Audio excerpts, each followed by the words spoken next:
The first time I knew what a council member was actually in the third grade when the council member Richard Alarcon invited my third grade class to be part of a photo op for a press conference when he reopened the Sun Valley Park pool and was announcing that they had built out a water slide.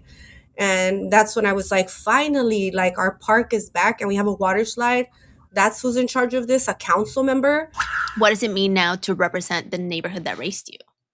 I feel a big sense of responsibility, especially because I noticed that a lot of the people that I grew up there went to college and went away.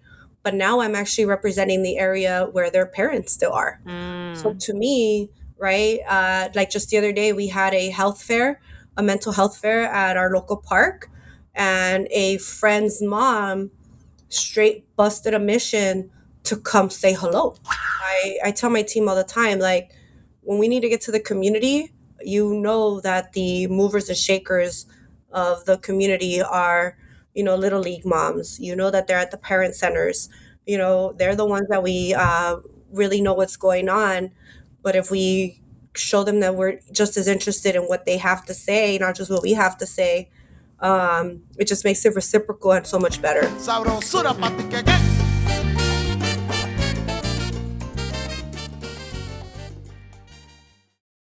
Hola, hola. Welcome back to Café con Pam, the bilingual podcast that celebrates the power of our stories, the medicine in our voices, and the magic of reclaiming who we are. Pull up your cafecito, que este episodio es para ti. Yo soy Pam Covarrubias, and today we talk about what it looks like when the girl who grew up watching her neighborhood get overlooked decides to go fix it herself. My guest is Councilmember Imelda Padilla, who represents the 6th District of the city of Los Angeles. This is the East San Fernando Valley, Sun Valley, Van Nuys, Panorama City, Arleta, no sé, Lake Balboa, the neighborhoods that raised her. These are the neighborhoods that she now serves. She is the daughter of a gardener and a factory worker. She went to UC Berkeley, organized for environmental justice, fought for the $15 minimum wage, founded a youth summit, and ran for office twice. And on the day she was supposed to debut her comedy writing, well, Gus, God Universe Source, had other plans. En esta conversación, Councilmember Padilla talks about what it costs to step into a seat that came with all of the weight of a community still healing. About a father who told her, "You're different," and meant it as permission. About parks and airports and the quiet, radical act of making sure tu gente has somewhere to breathe. Truly, get a nice, cozy beverage. Porque este episodio is for the girl who always knew she was going back. And she had the grit to make it matter. Sin más, here's my conversation with Councilmember Imelda Padilla. Councilmember Imelda Padilla, welcome to Café con Pam. Thank you for the invitation. Hi. Yeah, I'm excited to dive into all the things because there's so much a woman in politics that has to deal with, especially a Latina. So the first question we always ask is, what is your heritage?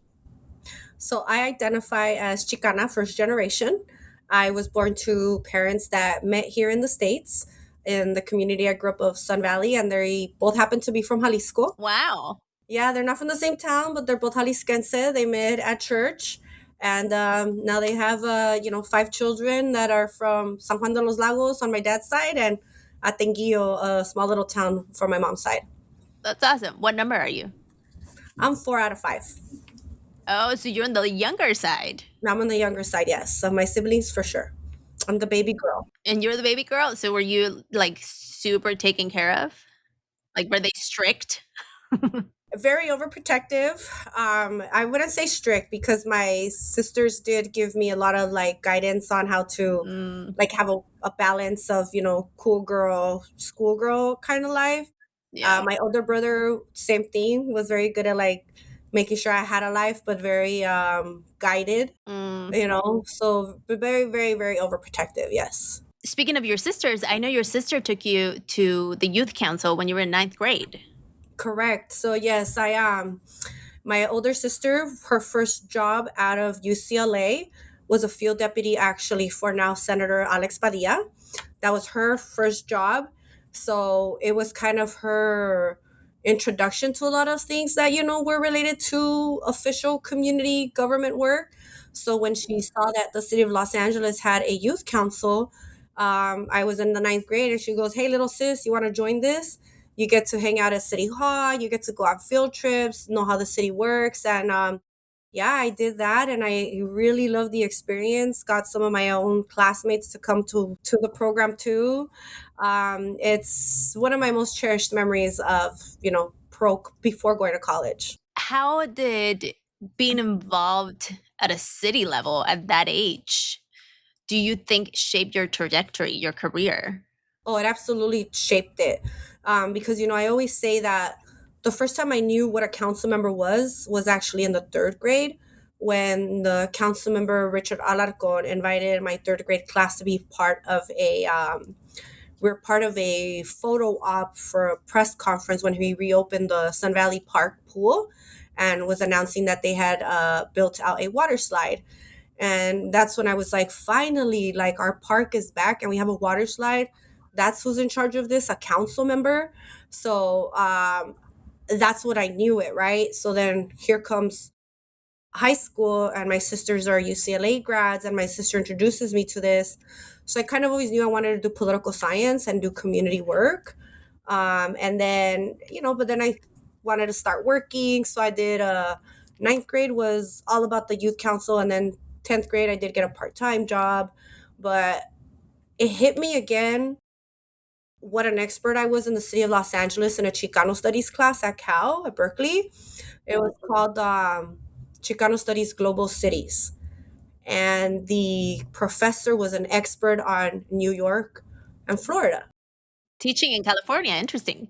Yeah, so that was his expertise, right? That was his book, Global Communities. So when he had to teach LA, you could tell, even for him, it was kind of like, I don't know LA. And, but a lot of us in the class were from LA. And then everybody was trying to like explain the difference between LA County and LA City.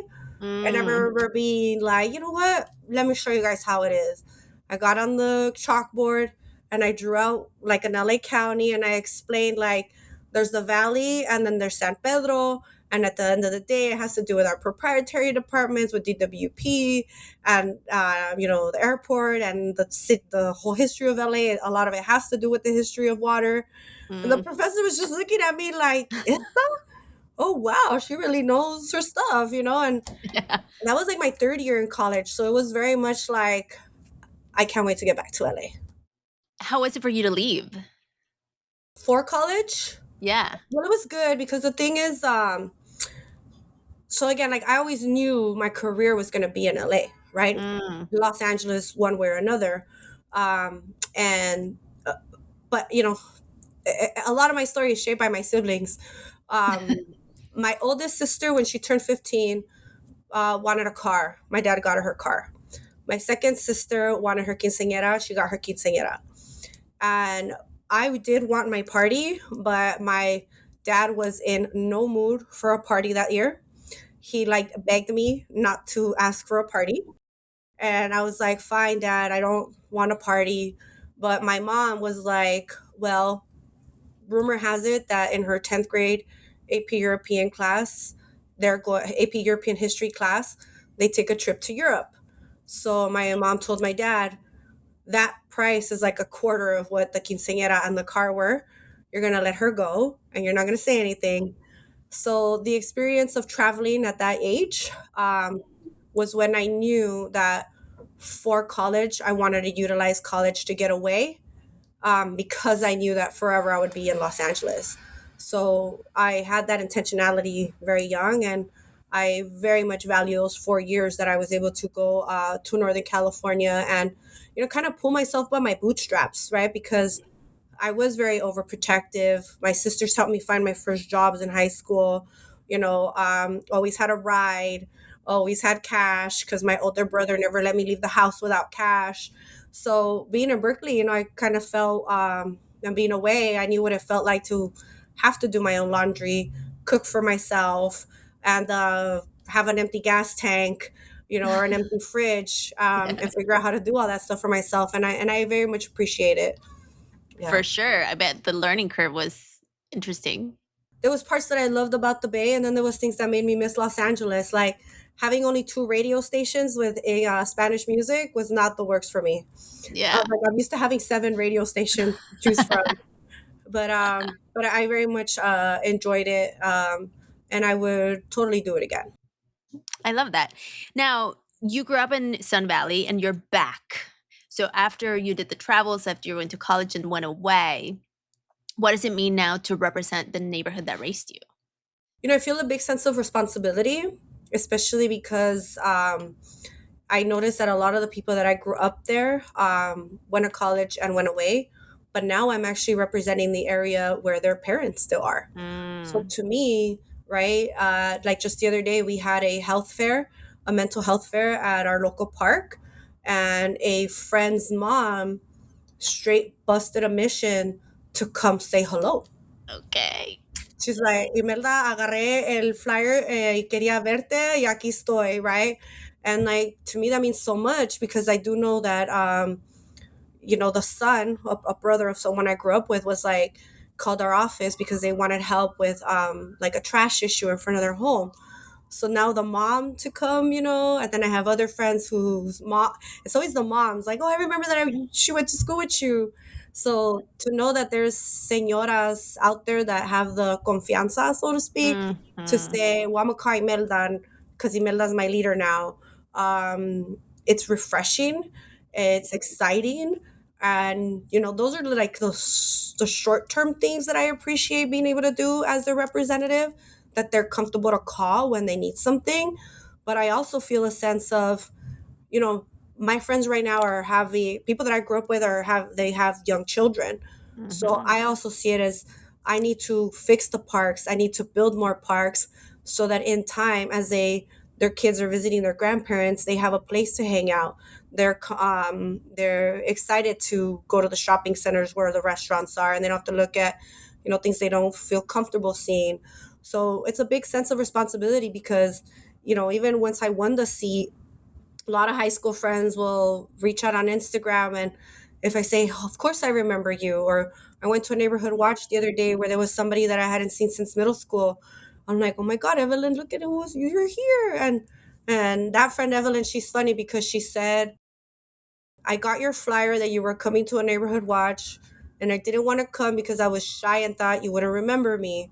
She says, but then she said that she went to the local watering hole and ran into a friend, and that friend, his name is Bubba Ray. She's like, Bubba Ray said that you're still very down to earth and that you guys talk on social media. So I was like, then I'm gonna go to the neighborhood watch. So it's a lot of responsibility because you realize that the people you grew up with are watching, even if they're Yeah. not necessarily in touch, and whether they're in town or not, their families are. And I want to make sure that they're proud to bring their kids in time. It brings me to think, do you believe that because you are a familiar face, because you are part of the neighborhood, you grew up there, you have so much connection, that also in a way, because I think, to give a little context, like politics in city hall and like meetings and all those things are so unfamiliar to our gente, like I love that you're saying that the señoras are the ones that are coming to you. Do you think it influences the fact that they know who you are and that gives them in a way permission to be like, no, pues Imelda me va a escuchar, like I'm gonna come because she's a familiar Yeah, face type. I definitely do think that contributes to the confianza to call if they were, constituents that never did before. Um, Yeah. yeah, no, absolutely. But I also try to meet them where they are, right? So I tell my team all the time, like, when we need to get to the community, that the movers and shakers of the community are, little league moms. That they're at the parent centers. They're the ones that we really know what's going on. But if we show them that we're just as interested in what they have to say, not just what we have to say, it just makes it reciprocal and so much better to do this Hmm. job. Because this building will eat you alive. And if you don't know what you're looking for or what you need, it could just be really noisy. So if you have your community consistently telling you what the needs are, it guides you better on what to focus while you're here. And you listen, which is, I think, what people want. Yeah, that's you can't get this job done without listening. Yeah. Totally.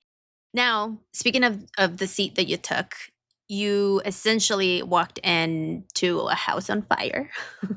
And so, how was it for you to be a woman, a Latina, young, to walk into a seat that had so much scrutiny, and for the people to be like, have all eyes on you and be like, okay, what are you gonna do now? Because it's a different kind of pressure, I would think. I don't know. Yeah, those were probably the most interesting to, launching into the campaign, Yeah. post the scandal of that caused the special election. It was two very a lot of turbulence. It was very Mhm. turbulent 2 months because it almost felt like there was two different reactions, right? In terms of the populations that I had to approach, there was what I refer to as like the formal sector of what is election based stakeholders, and then of course there was the voters. um, and when it came to the formal election stakeholders, everyone had a lot of questions, and everyone had questions like, well, how are you going to be, how are you different, who are you? We know that you have some of your career was working with her or in the same circles. So yes, I had to answer that and had to really find a way to kind of differentiate my story. But when it came to the voters, a lot of the voters placed my predecessor in that seat for a reason. So there was a lot of different reactions to the scandal from the perspective of um, how they perceived her work versus what happened on the tapes. So I had to also navigate that they too were hurting and too were also, having their own moments of trying to unpackage their feelings about what happened. So I had to understand that, people who knew her by name and knew her as their leader uh, were going through the emotions, while I simultaneously had to like step up and say, we can do better. This is not who we are. So it was a lot. It was a lot. But, you know, uh, the community knew that we had to move on, and the election proceeded. And I just had to make sure that I did not want anyone that I was running with to make the election just about that. And I was always very intentional about talking about how I'm a community organizer with a plan, and I'm a community organizer that's ready to build a team, and make it a smooth transition to just get to work. For sure. And I think Latinas, especially because the triple minority threat, you have to come prepared with all of the receipts and all the ways and all the places and spaces. And so, how did you stay grounded throughout that time? Yeah, well, I mean, I stayed grounded by just remembering why I did this. Not a lot of people know this, but I gave my first job back from college was a community organizer at Pacoima Beautiful, right? 4 years organizing in environmental justice. Then I went 2 years at the city. I was a field deputy. And then I did 2 years, once again, as an organizer for an organization named Lane, and worked on the raising the minimum wage, the original one for $15. Then I did my first race for school board, lost that, barely lost that. And it took them $16 million to take me down on a special election. So that was a big, identity crisis moment for me. Like, how did I manage to cost $16 million? Like, we were obviously doing something right, my team and I, right? Mm, And I think it's because, I went to an event when I was in high school called Adelante Mujer Latina, hosted by mhm. Comisión Femenil. And when I went to Berkeley and saw, the numbers of our Latino people, um, showing that for every kindergarten class of 100 students, no, yeah, for 100 students, only one makes it to to a PhD level, and only 10 make it to higher education. But I have a Oof. brother that's in jail doing a life sentence, and I would see the numbers at Berkeley for that. It was four Latinas, one Latino.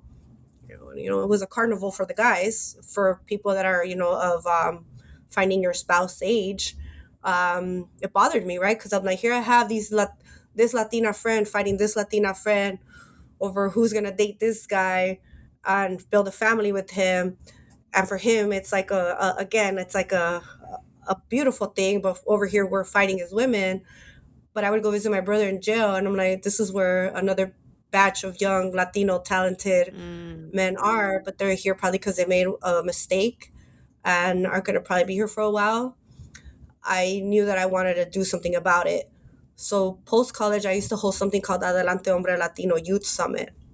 And that was where I built my base with a lot of teachers and educators, which made me competitive for a school board race.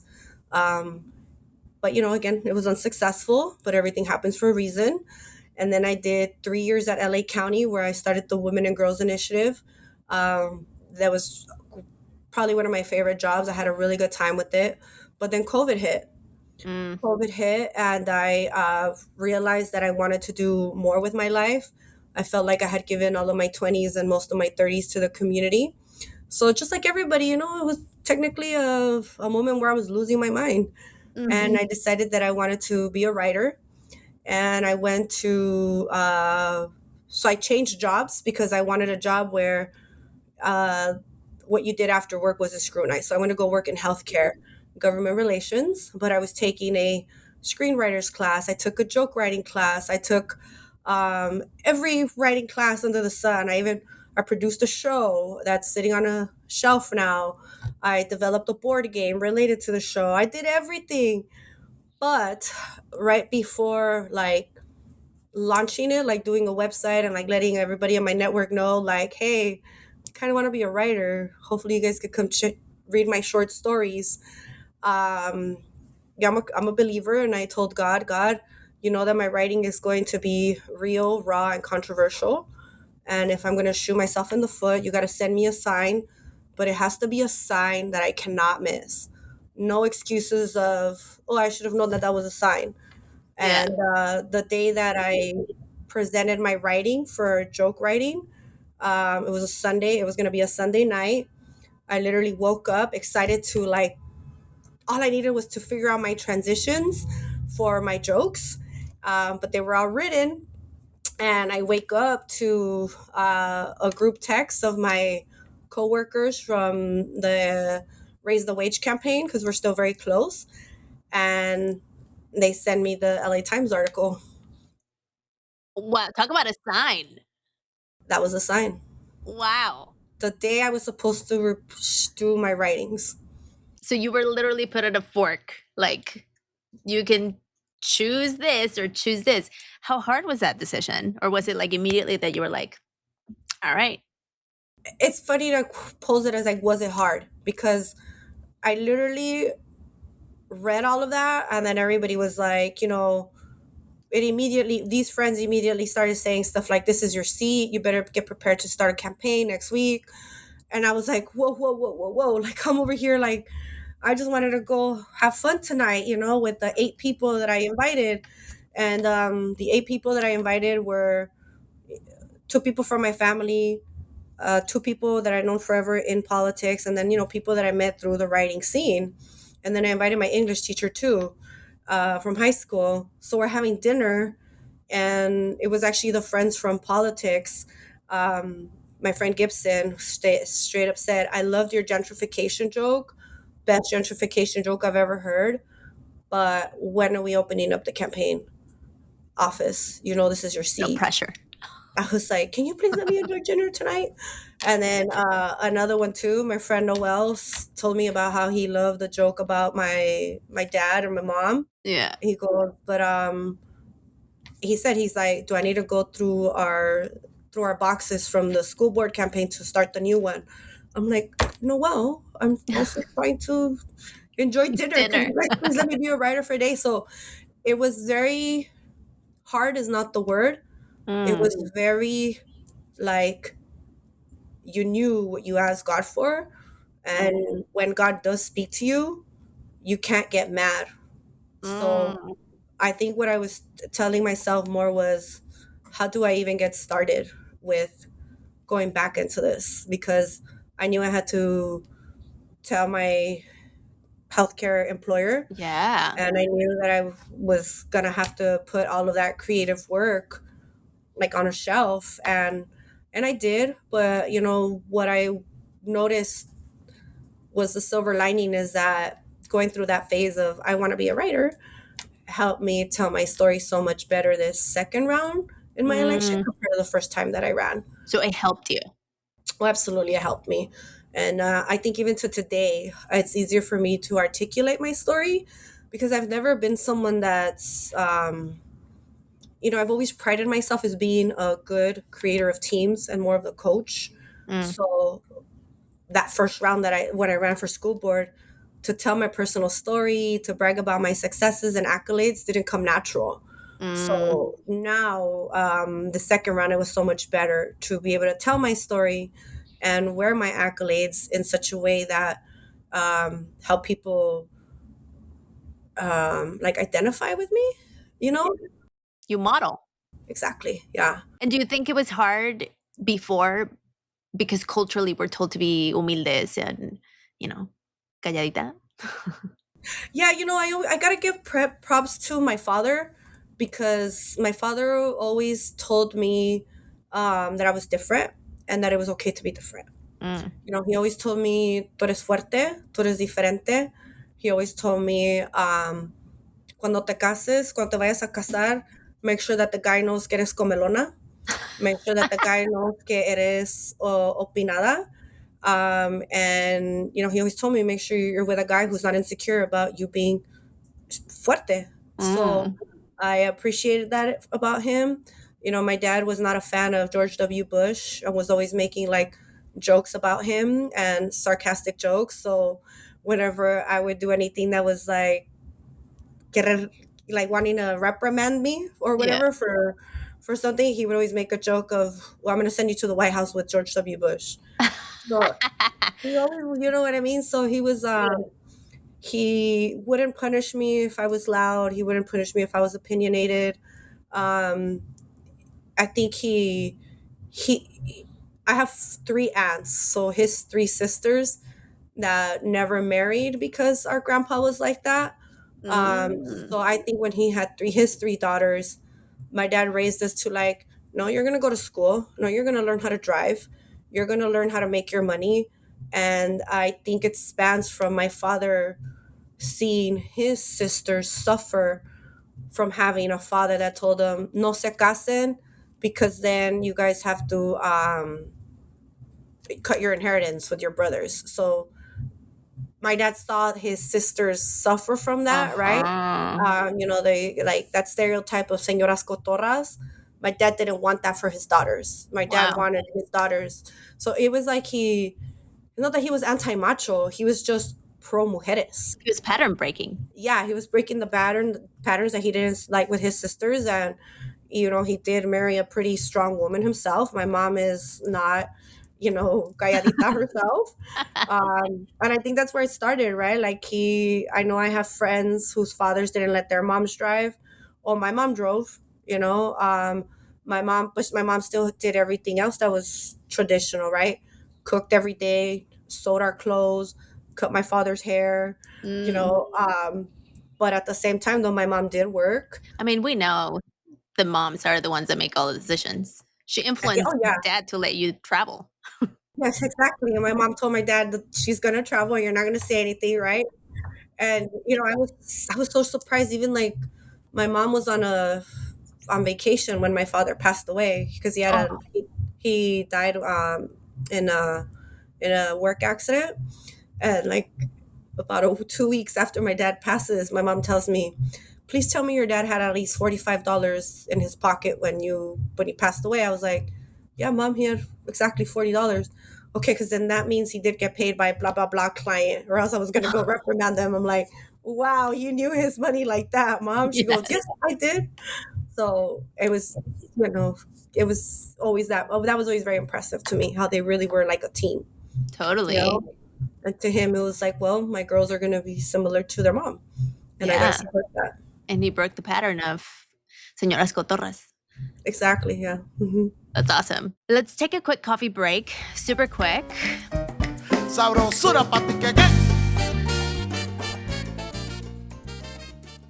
Councilmember Padilla, do you drink coffee? I do drink a lot of coffee. Yes. What's your brewing method, your preferred brewing method? I brew my seeds every single morning, and I recently started to put lavender and canela in it so that it all steeps together. Just makes it Wow. healthier How every fun. morning. Mm-hmm. So that's Yeah. your morning ritual that centers you? Yes, and I always bring my coffee and a tea.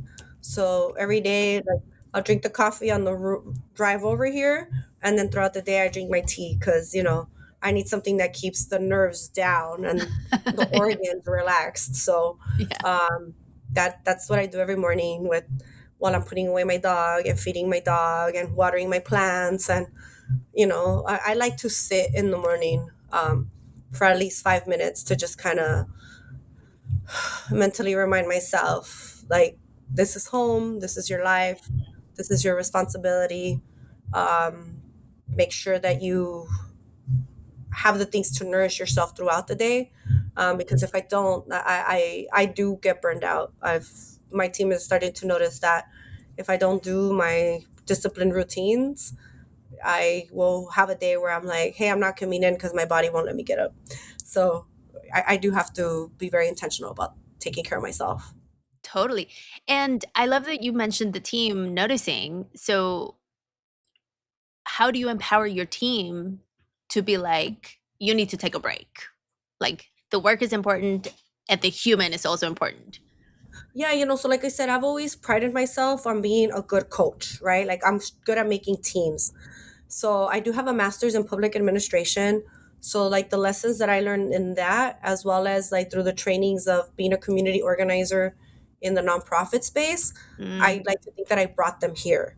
So very intentional about having like all staff meetings, individual team meetings, very intentional with like the structure of my team and when each team meets with me and has time to talk to me and tell me what they need and what I need from them.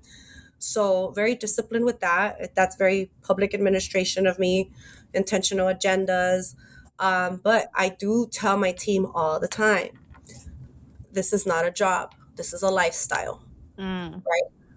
We sometimes, most of the time, work more than 8 hours, right? Like we do our formal 8 hours, but there's always that email that comes at night or that phone call that you do before or after. We do work weekends, we work late.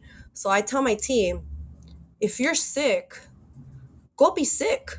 right. I don't need you here. I don't need you here half braining it. You know what I mean? Like, I need you 100% present. So if you're sick, go be sick. If your mom is sick and you got to take her to the doctor, take your mom to the doctor. Your kids got to go somewhere, go do that. I rather you be present um, versus half present.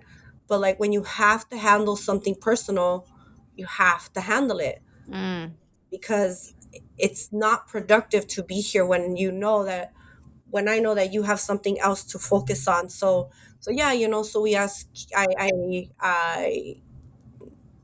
I notice when something's on their mind, and they notice it with me too, and because we have that culture of this is not a job, this is a lifestyle. I think it makes it easier for folks to say stuff like, "Boss, have you had water?"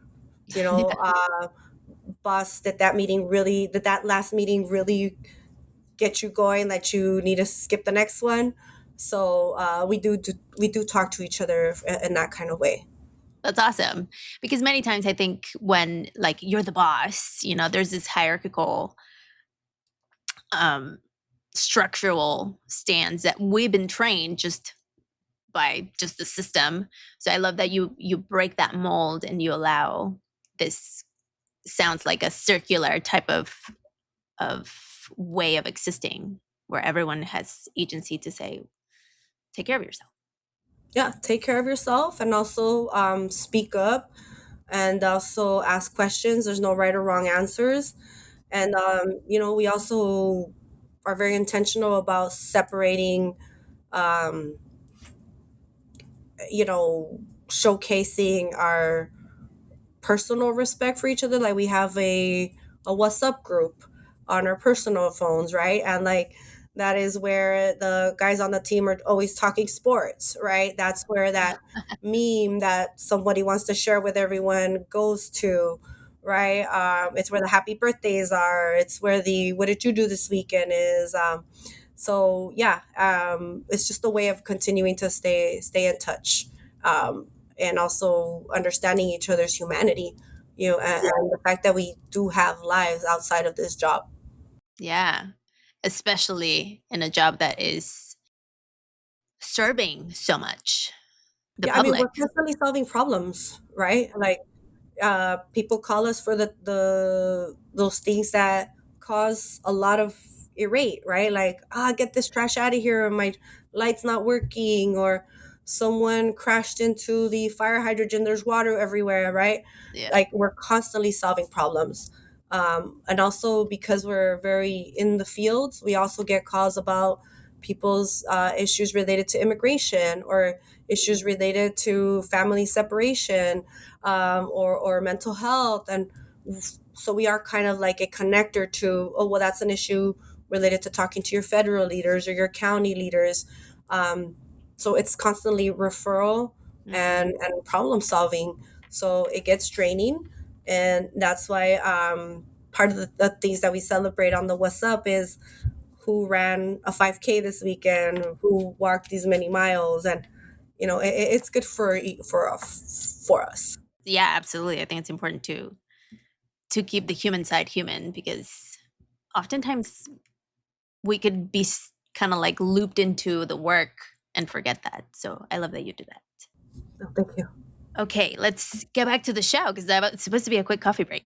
If you've started making your cafecitos at home to get on with that morning routine and build the habit of saving money, it could be a good strategy. Pero there might be an easier way to save. Did you know that if you open a new savings builder account at BMO, you can earn a $5 reward every month you grow your balance by $200 or more during the first year? Learn more about how BMO can help you grow your savings by visiting bmo.com/save. bmo.com/save. Conditions apply. Accounts provided in the United States by BMO Bank and a member FDIC. Do you ever feel like money's supposed to make you feel free, but instead it just makes you feel like a fraud? Like, you should already know this stuff: investing, retirement, debt, but you're still Googling what's a Roth IRA like it's a secret society? Let me unmute that real quick. Savvy Ladies is a nonprofit that gets it, and they're not here to shame you. They're here to support you. They've got a completely free financial helpline where real humans, real experts give you answers without judgment. Whether you're navigating money wounds, dreaming of building wealth, or just trying to make sense of your paycheck, this is your safe space. No sales pitch, no confusing jargon, just real talk, real help, for free. Because financial confidence isn't just about numbers. It's about knowing you're not alone anymore. Head over to savvyladies.org to learn more. That is SAVVYLADIES.org. Let's talk about the work that you are in. Of course, we have about 10 minutes left, so we won't cover all of the things that you're doing. But let's talk about parks, because at the beginning you mentioned the pool and how excited you were when you were little and you heard the first time you learned about a council member. And so now parks are important to you, and the vote actually happened yesterday. Tell us more about it. Correct. So originally, the city of Los Angeles was doing a parks needs assessment. And I was very excited about it. And I was pushing people to go attend the meetings because, I wanted people to say stuff like, we need new bathrooms, or Mm. the grass can have some love, or we want a community garden, or we want more art, or we, want amenities to the pool site. So I was very excited about that because that parks needs assessment was supposed to turn into a ballot measure to start funding our parks. But then it just kind of fell apart. And I was wondering, well, what happened here, right? And I've been very intentional to improve the parks in my region. So I just kind of let that greater movement and that greater survey it just kind of left my mind. But then it was actually my colleague, Monica Rodriguez, who told me no one took the parks needs assessment serious to turn it into a bond. No one helped them raise the money. And she said, but we have an opportunity to take care of the parks through the charter reform work that's happening right now. And then at that moment, we didn't know how the council president or the commission was going to present its recommendations. And I was like, well, if it's going to be one major package for this charter reform stuff, it's just going to fall through the cracks. And, there's going to be a lot of nonsense mixed with good stuff. So how do we fish that out? But when we realized that the format was going to be one recommendation at a time, it's almost like the building turned into hosting mini campaigns per issue, right? So Monica Rodriguez took on the parks, and the advocates were the ones who were pushing for almost a doubling by charter to make sure that the parks were funded. However, Monica Rodriguez told me that she was having a hard time identifying more than 6 council members. And I was very upset. And I'm like, how do we only have 6 when there's 4 people on the council that are perceived to be progressive and liberal? And then I'm like, plus you and I, that should be the 6. It should not be hard to get at least an 8th. The numbers were just like not making sense on my mind. And then when she told me who were the individuals that were scared because it wasn't going to be fiscally prudent to put this in our charter, I told Monica Rodriguez, I'm like, do not drop this. I'm going to go solidify that vote for you. You go chase that one. And she mentioned to me who was being the biggest naysayer to the stakeholders. And I went to that council member and I said, I need you to keep your mouth quiet for the rest of this meeting when it comes to parks. I am incredibly disappointed in you because you represent the most well-funded, wealthiest park in all of Los Angeles. And you have the nerve to say that my parks don't deserve more money. Stop talking. What was the response? They didn't really have a lot of time to respond. Okay. I really just said, stop talking and you're going to watch us work this. And Monica went to go reach a compromise to go get 2 additional votes. I solidified the rest. And then when it came to talk about it, we were able to get it. It passed. Yay. So, yeah, it was, I think, 14-1.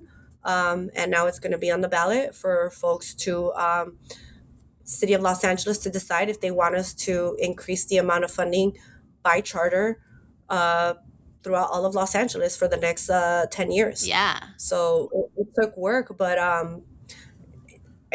Monica Rodriguez started laughing when she realized how upset I was. I was like, Monica, here I was thinking that everything was going through the normal channels of a parks needs assessment and an individual bond.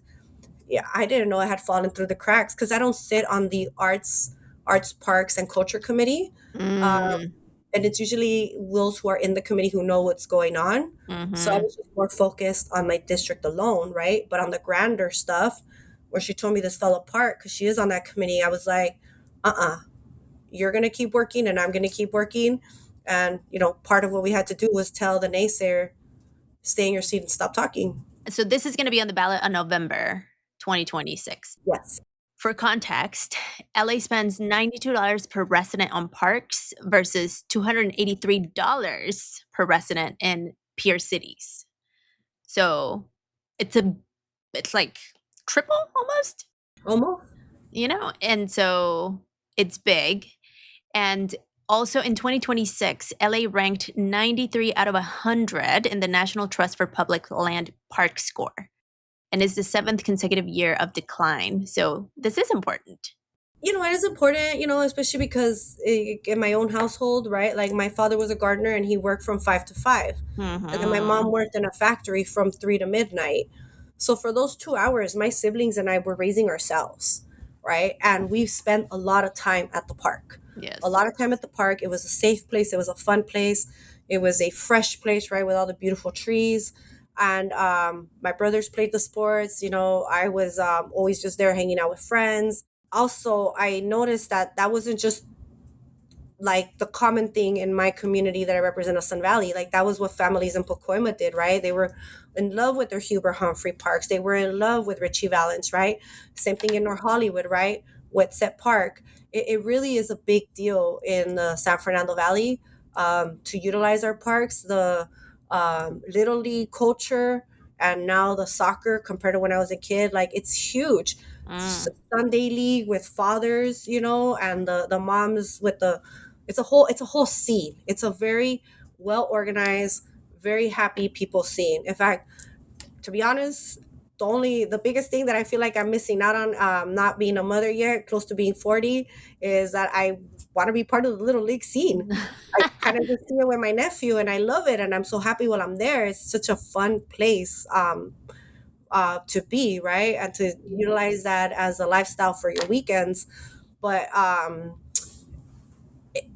another newer thing outside of it being a fun, safe place for after school, um, and just the health benefits of being in green space is that right now Los Angeles is moving in a direction of creating a lot of density, right, to address our homeless and housing crisis.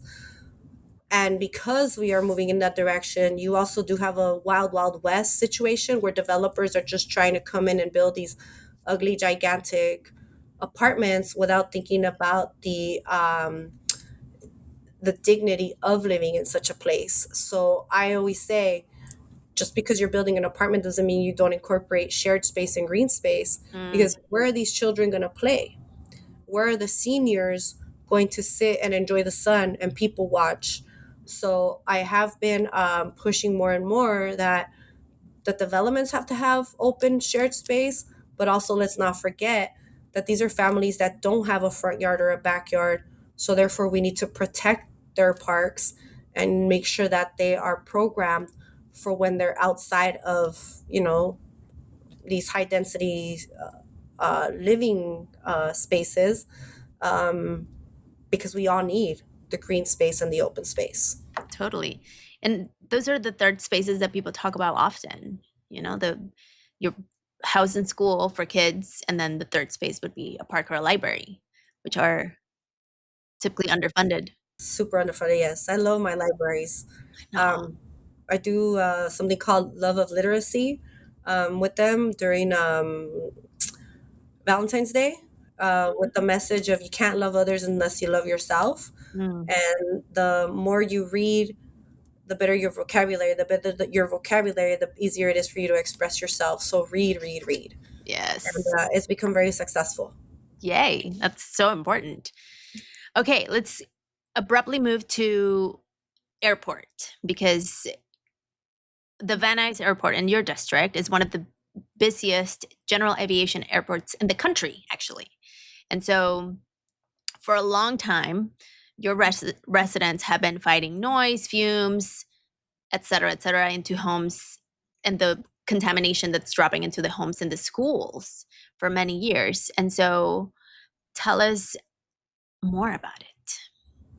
Yes, so I represent the Van Nuys Airport, which is part of the Los Angeles World Airports department, which covers LAX, the famous, and then Van Nuys Airport.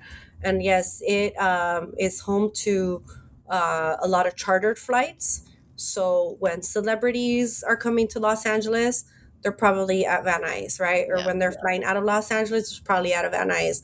Big business people, a lot of executives, very busy. But when COVID hit, there was an increase in those airplanes because people that had the funds, for the sake of safety, were also utilizing the Van Nuys Airport a lot more. And that was when there was really a movement of folks saying, what is going on here? So there is a constituency within the Van Nuys area that wants to make sure um, that they move in the direction of being a better neighbor.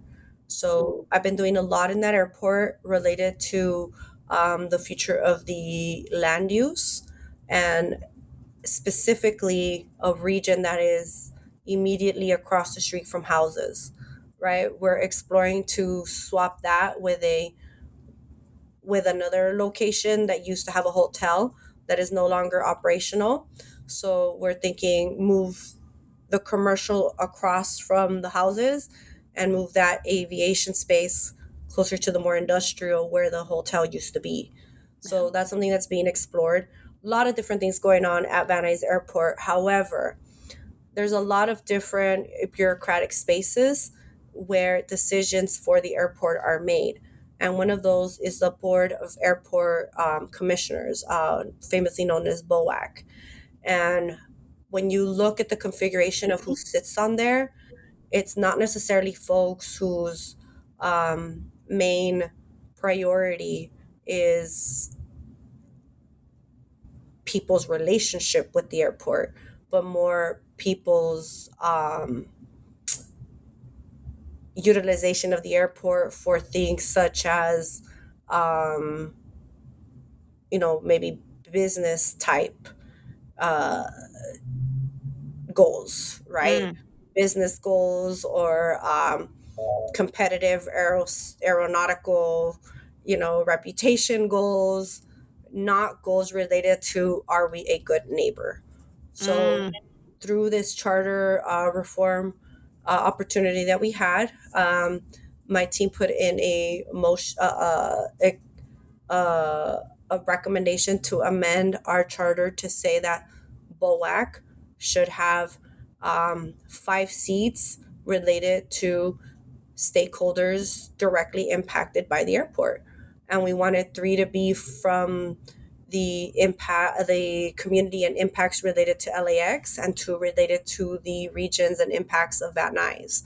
So if you're going to be the board of commissioners, well, we would prefer for them to be folks that their priority is this airport a good neighbor, not is this an airport that can compete with a reputation that like only a selected few even understand what it's about. right.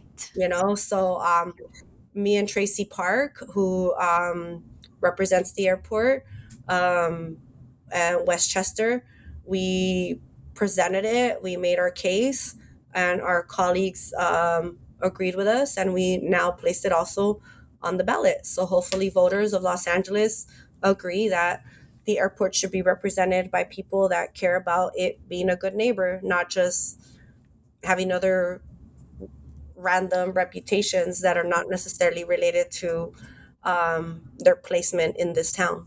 Totally, for sure. That's awesome.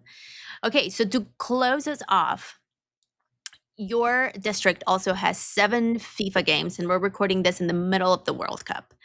You are hosting watch parties, and the final game is going to be on July 14th, and it's around Father's Day, which you'll have a watch party. Do you want to tell us about it? Yeah, so we're going to be at Sheldon Arleta Park in Sun Valley on Father's Day weekend. So we're hoping that families choose that as something to do, to celebrate their holiday. There will be games for the kids. There will be food trucks.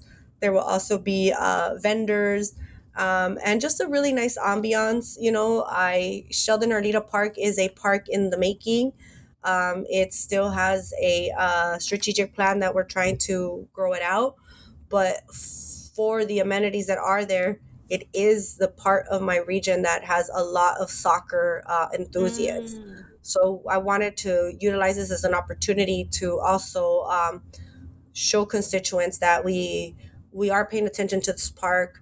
We are consistently cleaning it, and we are making sure that slowly but surely that park gets built out, and that it is 100% the soccer baseball field park that we've been asking for so many years.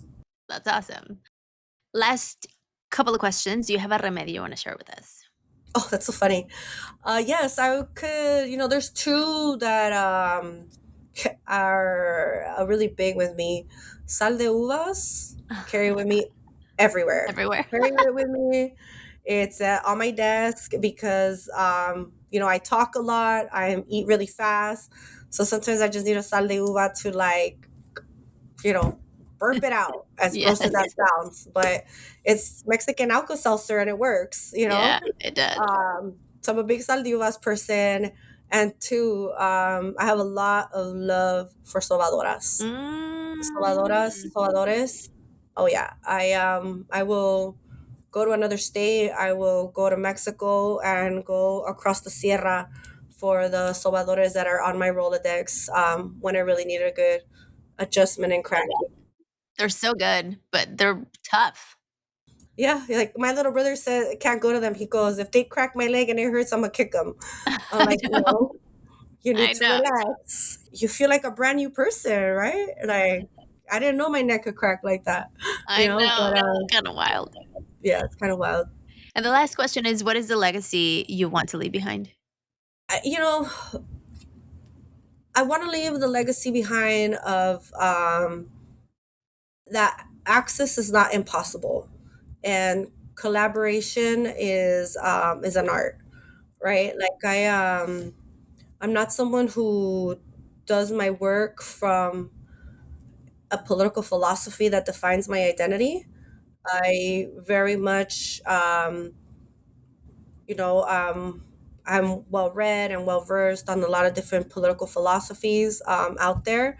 But when I was on the neighborhood council, by the time I was on the neighborhood council straight out of college, like I was a Democrat, but that didn't mean I wasn't gonna like work with the Republicans much older than me who loved the neighborhood just as much as I, right? What I did was focus on the things where the commonality was, right? And that's why we were able to build things. That's why we were able to clean up things. That's why we were able to take care of the land use issues in our backyard because that was where the commonality was. And I think there's some folks, some friends of mine, even that are curious how I can work with people that have different opinions than me. But then I remind them, I'm like, well, if you're so ingrained in your own things that you can't work with others, well, then where's your leadership, right? You might as well just stay in your own bubble. So I want to leave a legacy of being someone that knew how to work with people who might have different opinions, but focused on utilizing that commonality for something in the long term, right? Ay, me encantó. Muchas gracias. Thank you, Councilmember Imelda Padilla, for coming to Cafe con Pam and sharing more of your story. I think people will enjoy it because I don't think you get to do this as often. Bueno, that was my conversation. What I loved is that when she said she wants to leave behind a legacy of access and collaboration. Just a proof that you can work with people who don't think like you, find the commonality, and build something that lasts. It's powerful. And sigo pensando en su papá, ¿no? El jardinero que le dijo, tú eres diferente. The gardener who looked at his daughter and decided she was not going to be quiet. She wasn't going to be small. She wasn't going to stay in the lane that had been assigned to the women before her. He broke the pattern and she carried it all the way to City Hall. And that's the thing about the women mentioned in the episode, not just Councilmember Padilla. It's about her mom, her sisters, who opened doors. It's about her dad who gave her the permission, and she walked through every single one of the openings and decided, I'm not just going to walk through for me. I'm propping the door open and letting people behind me come through, which I think is amazing and what we all should strive to do. Because the system has told us in many ways to earn it. No, I've heard it from elders like, oh, you have to earn your stripes, and kind of like, I'm gonna shut the door until you have achieved the level to get the key. But I think this is different times now. And the access that we fought for so long, now we can be generous with it, porque el sol sale para todos. Entonces, mira, the more you give, the more you receive. So, if something in this episode maybe stirred something in you, the feeling of I've been waiting for permission to take up more space, or maybe I'm ready for my voice to be heard, I invite you to take the Calladita Culture Quiz.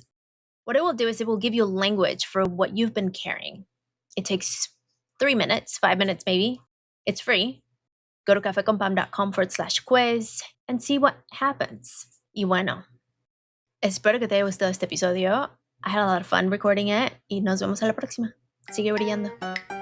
Café con Pam is created con mucho amor by our small but mighty team. Content production by Nancy Jaimes. Podcast management by Maru Linardi. Social media and marketing by Brenda Figueroa. And me, your host, Pam Covarrubias. To keep the cafecito brewing and the healing flowing, join the Supporters Club for only $5 a month and access early episodes, behind-the-scenes vibes, and exclusive minisodes you won't hear anywhere else. Screenshot this episode and tag me and share what resonated. I love seeing your takeaways. Follow on your favorite podcast platform and subscribe to our YouTube channel. Let's keep the conversation going with us on social media at Café con Pan Podcast, because your voice always matters there. We love being on Instagram and Facebook. Gracias for listening to Café con Pan, a Spread Ideas Move People production. For more episodes, guest info, or resources, visit cafeconpam.com. And if you're healing from Calladita culture and don't know where to start, you can take the quiz. cafeconpam.com/quiz for tia wisdom and cariño just for you. Sabrosura pa' ti que